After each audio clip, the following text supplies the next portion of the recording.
দাম্পত্য জীবনে ধৈর্য থাকতে হবে।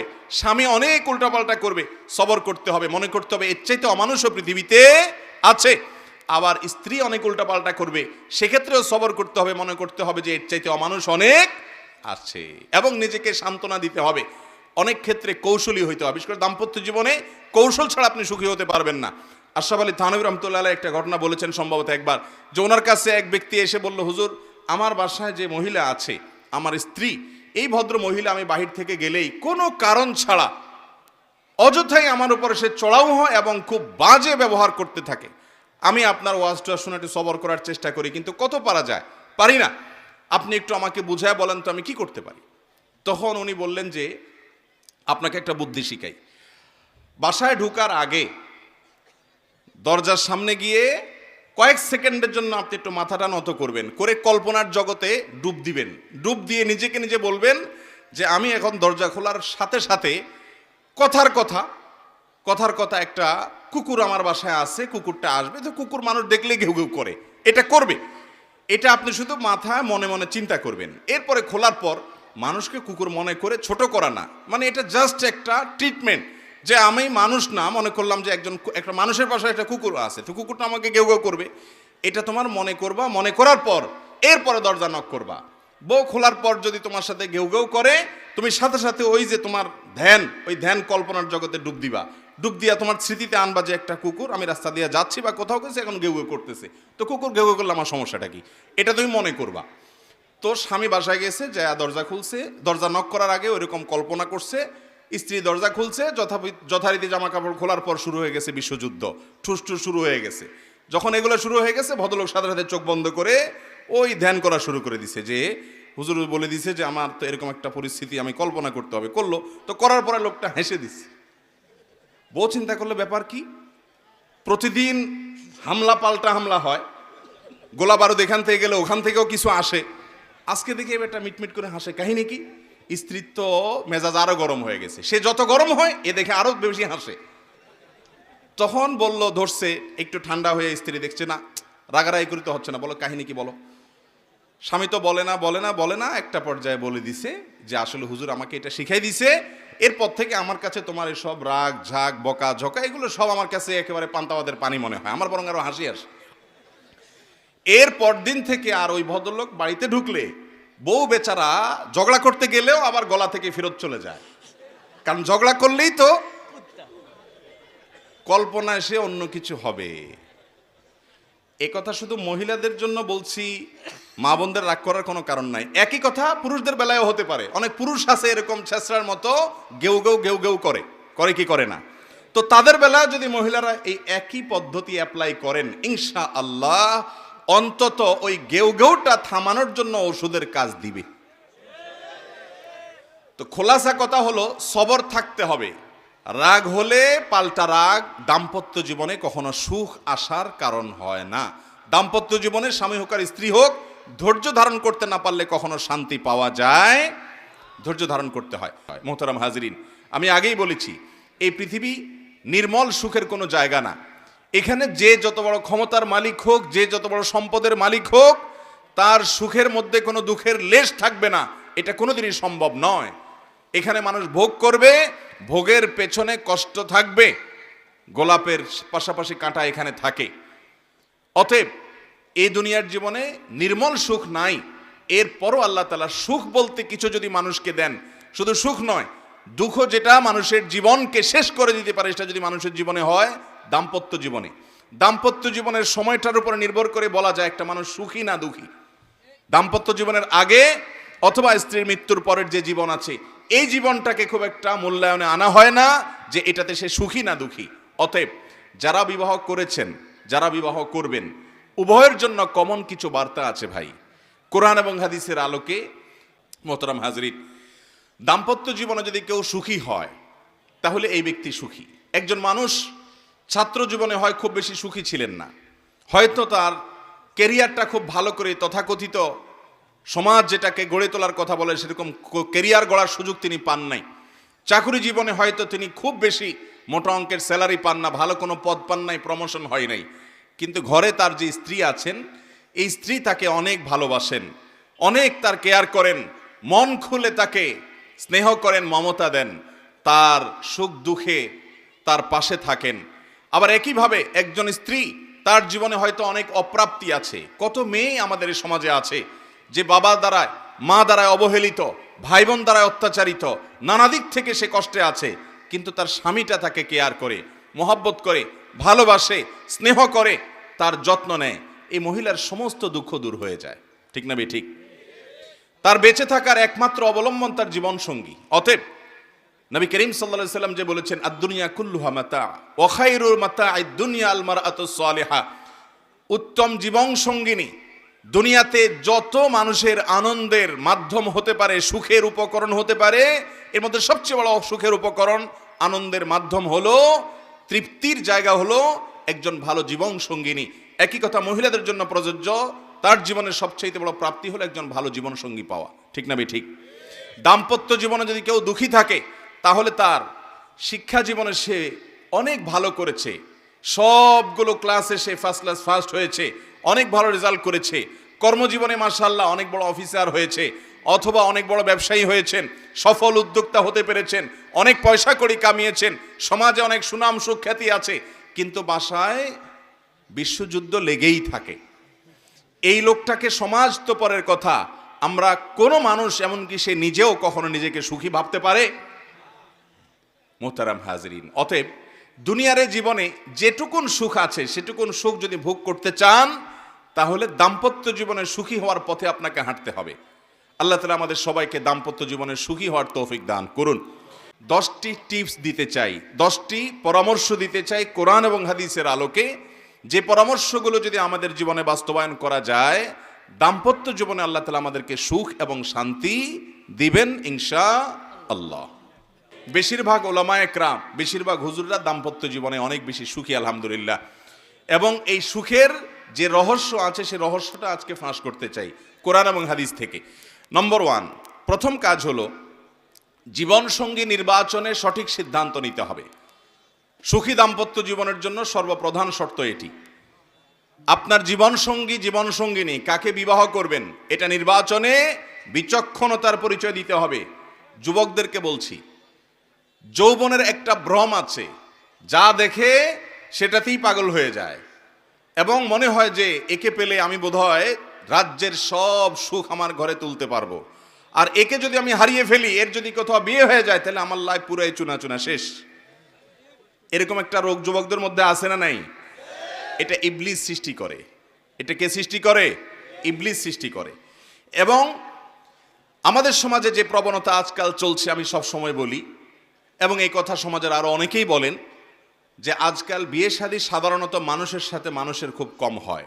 বিয়ে হয় ময়দার বস্তার সাথে টাকার বস্তার, সবাই না, বেশিরভাগ।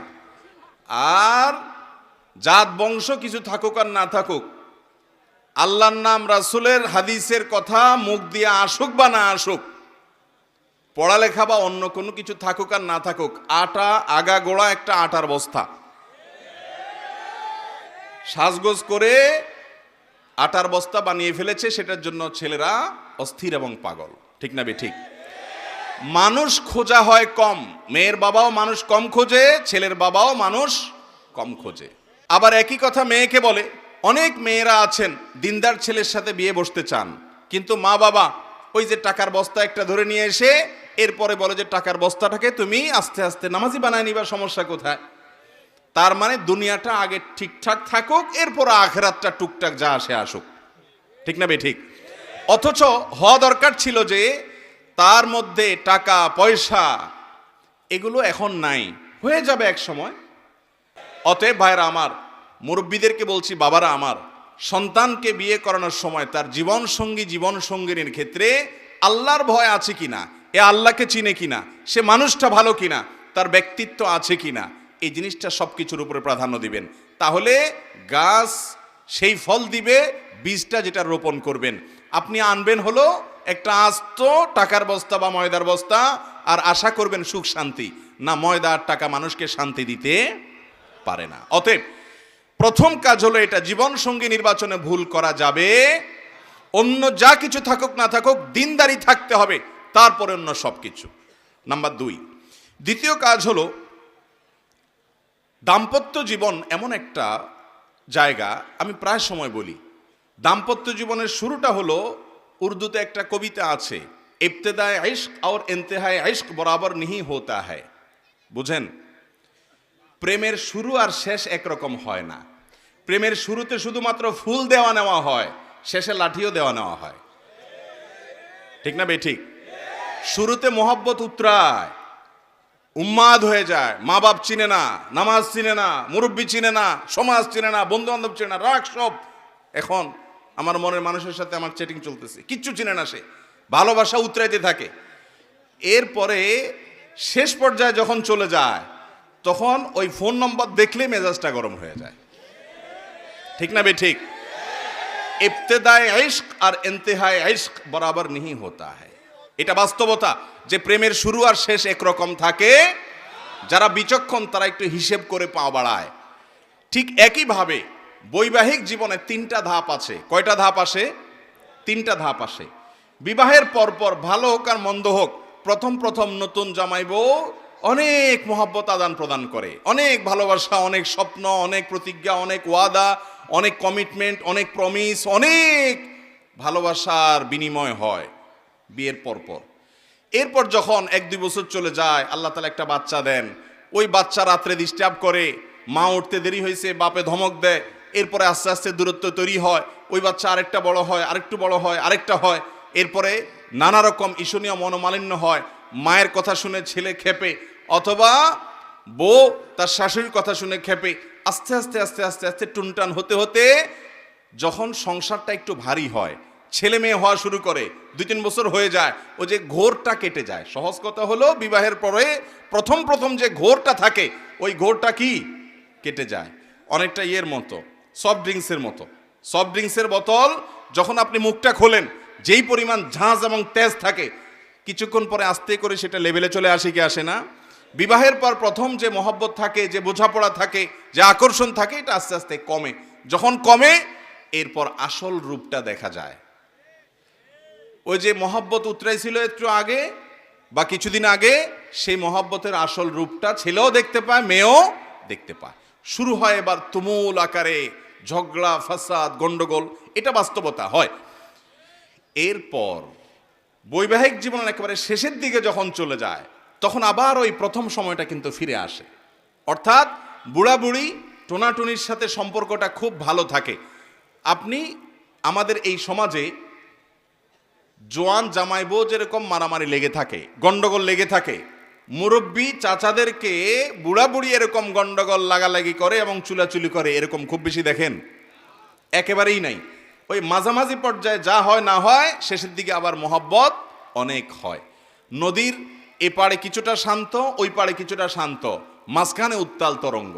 ওই তরঙ্গ দেখে অনেকে ভুল করে এবং তরি ডুবিয়ে দেয়, আর ওই কুল পর্যন্ত যেতে পারে না।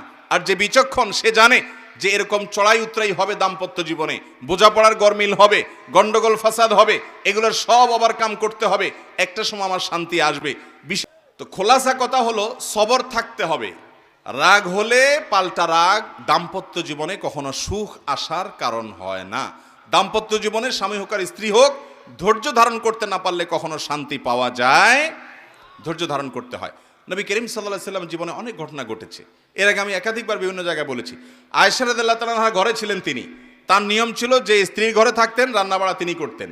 অন্য স্ত্রী এক বাটি খাবার দিয়ে একটা কাজের মেয়েকে পাঠাইছেন, খাদ্দামাকে, কৃতদাসীকে পাঠিয়েছেন এক বাটি খাবার দিয়ে, তরকারি দিয়ে ধরেন। তো ভালো বুড়া রান্না করেছেন, রসুলের জন্য পাঠাইছেন।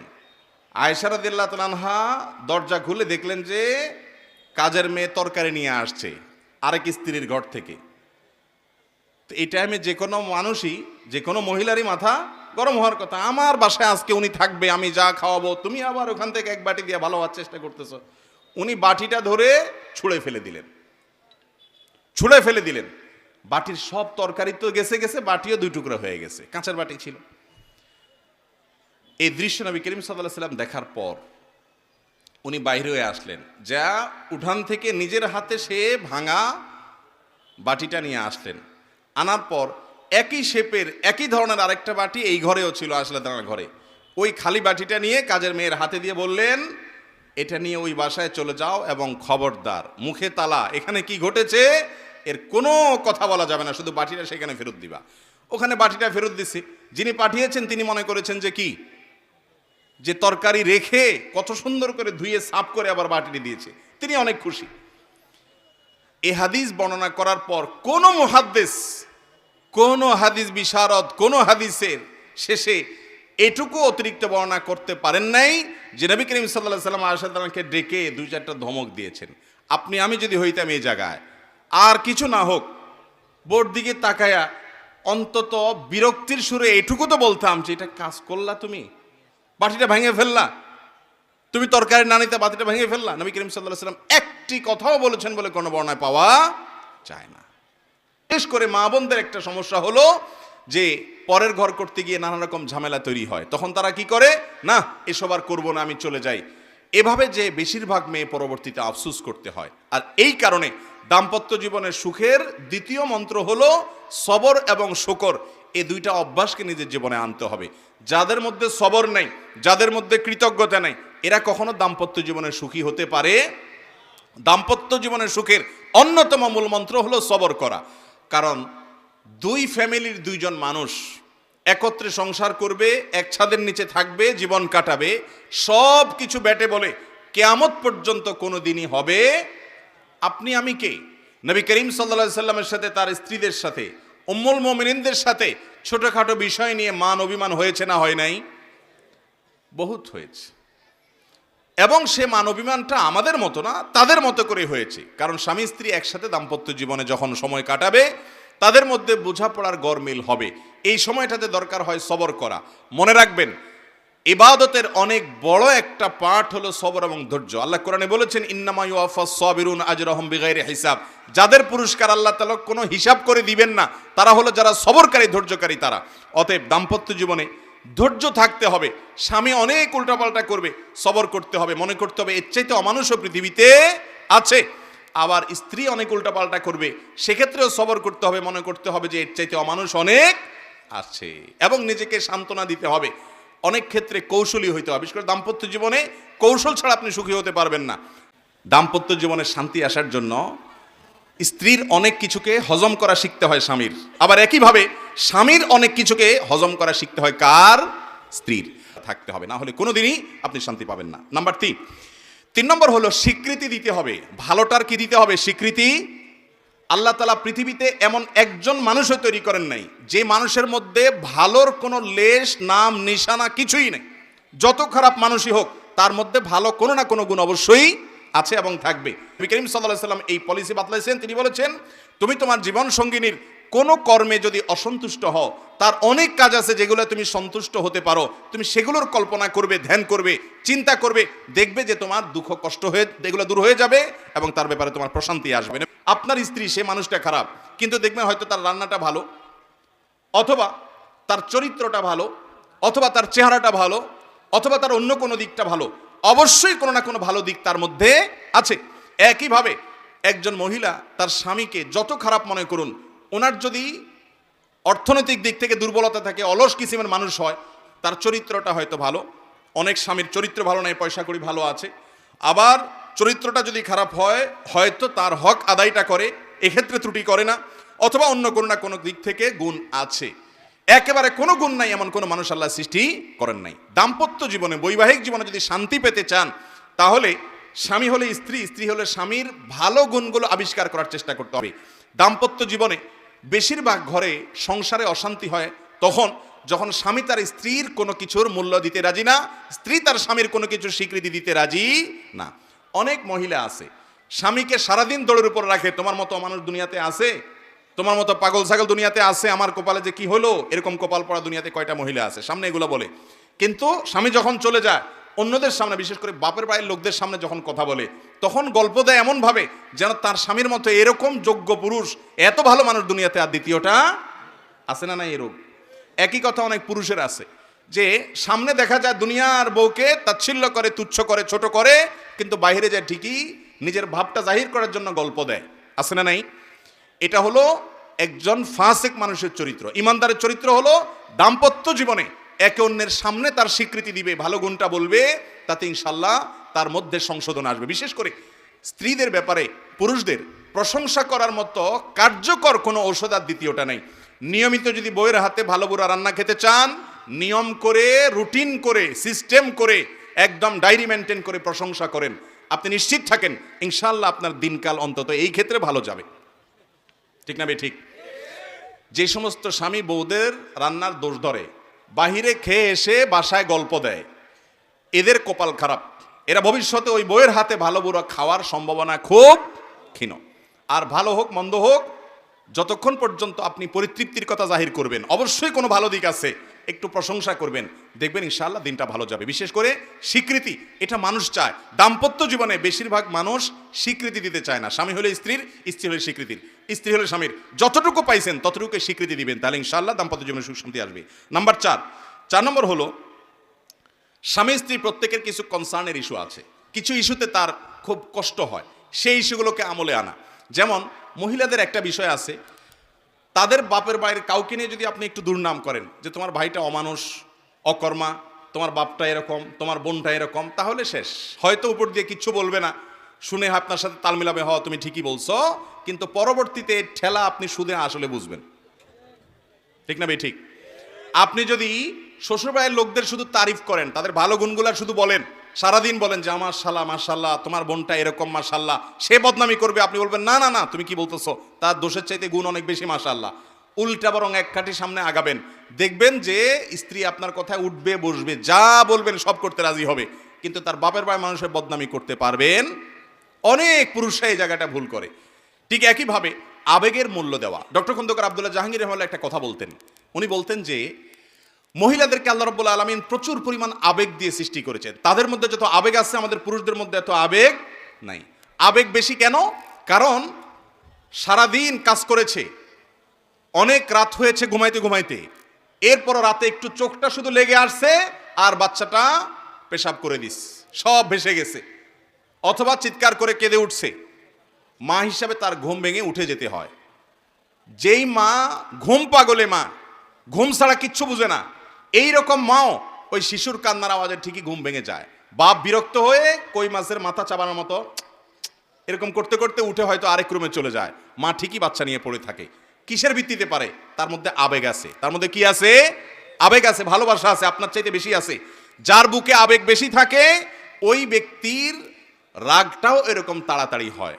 অতএব স্ত্রীর রাগগুলোকে হজম করার মানসিকতা থাকতে হবে, কারণ সে বুক ভর্তি ভালোবাসা দিয়ে আপনার সন্তানদের মানুষ করছে, আবেগ অনেক বেশি আছে, এজন্য রাগটাও একটু বেশি। হজম করার চেষ্টা করতে হবে। নাম্বার 5, এই যুগে সংসারে অশান্তির অন্যতম কারণ হলো সোশ্যাল মিডিয়ার অ্যাক্টিভিটিস। সোশ্যাল মিডিয়ার অ্যাক্টিভিটিস, ফেসবুক ইউটিউবে বুধ হয়ে বইয়ের দিকে তাকানোর সময় নেই, মনোযোগ দেওয়ার সময় নেই। আপনি ফেসবুকে ইটিস বিটিস করতেছেন অন্যদের সাথে, লাইক কমেন্ট গুনতে গুনতে দিন যাচ্ছে, বইয়ের সাথে কথা বলার সময় নাই।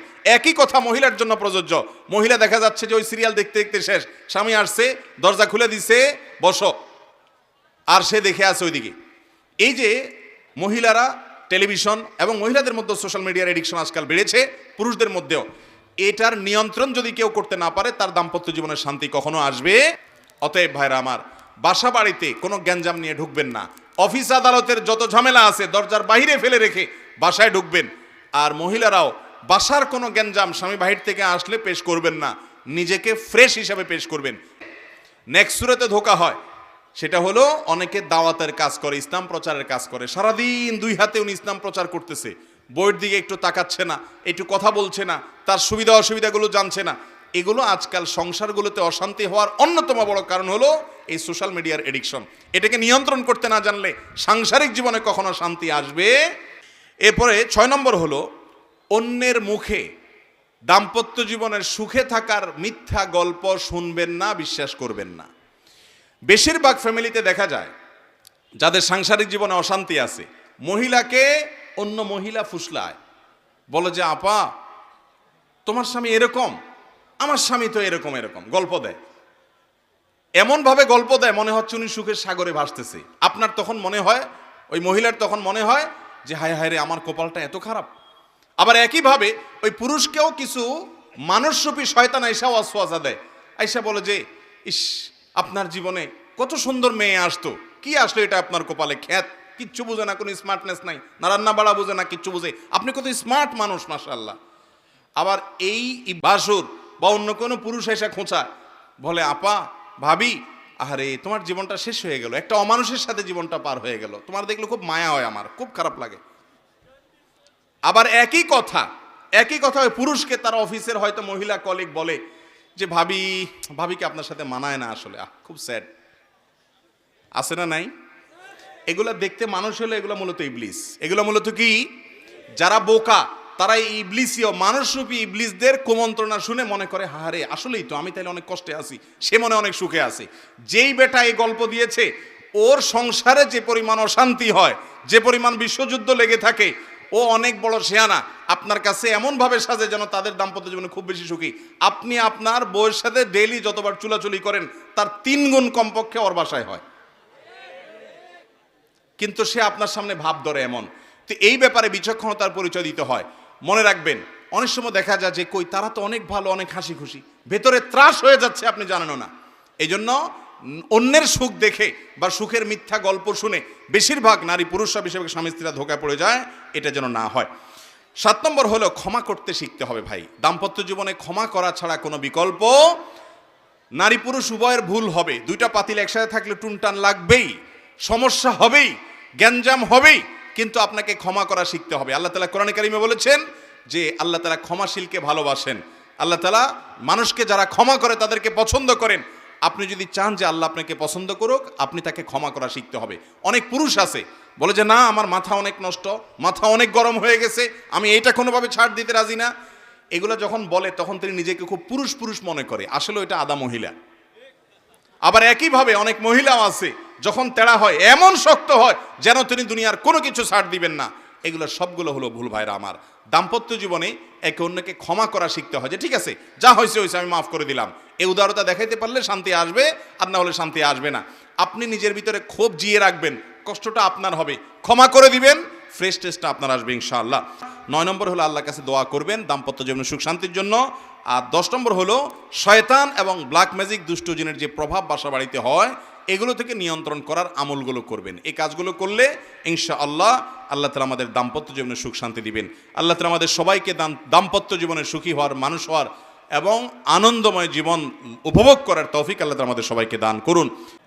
মোহতারাম হাজরিন, দাম্পত্য জীবনে যদি কেউ সুখী হয় তাহলে এই ব্যক্তি সুখী।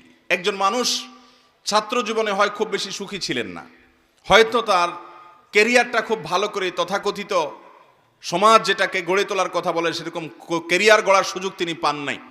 চাকরি জীবনে হয়তো তিনি খুব বেশি মোটা অঙ্কের স্যালারি পান না, ভালো কোনো পদ পান নাই, প্রমোশন হয় নাই, কিন্তু ঘরে তার যে স্ত্রী আছেন এই স্ত্রী তাকে অনেক ভালোবাসেন, অনেক তার কেয়ার করেন, মন খুলে তাকে স্নেহ করেন, মমতা দেন, তার সুখ দুঃখে তার পাশে থাকেন। আবার একইভাবে একজন স্ত্রী তার জীবনে হয়তো অনেক অপ্রাপ্তি আছে। কত মেয়ে আমাদের এই সমাজে আছে যে বাবা দ্বারায়, মা দ্বারায় অবহেলিত, ভাই বোন দ্বারায় অত্যাচারিত, নানা দিক থেকে সে কষ্টে আছে, কিন্তু তার স্বামীটা তাকে কেয়ার করে, মহব্বত করে, ভালোবাসে, স্নেহ করে, তার যত্ন নেয়। এই মহিলার সমস্ত দুঃখ দূর হয়ে যায়, ঠিক না ঠিক? তার বেঁচে থাকার একমাত্র অবলম্বন তার জীবন সঙ্গী। অতএব নবী করিম সাল্লাল্লাহু আলাইহি সাল্লাম যে বলেছেন আদ-দুনিয়া কুল্লুহা মাতা ওয়া খায়রুল মাতা'আদ দুনিয়া আল মারআতুস সালিহা, উত্তম জীবন সঙ্গিনী দুনিয়াতে যত মানুষের আনন্দের মাধ্যম হতে পারে, সুখের উপকরণ হতে পারে, এর মধ্যে সবচেয়ে বড় সুখের উপকরণ, আনন্দের মাধ্যম হলো, তৃপ্তির জায়গা হলো একজন ভালো জীবন সঙ্গিনী। একই কথা মহিলাদের জন্য প্রযোজ্য, তার জীবনের সবচেয়ে বড় প্রাপ্তি হলো একজন ভালো জীবন সঙ্গী পাওয়া, ঠিক না ঠিক?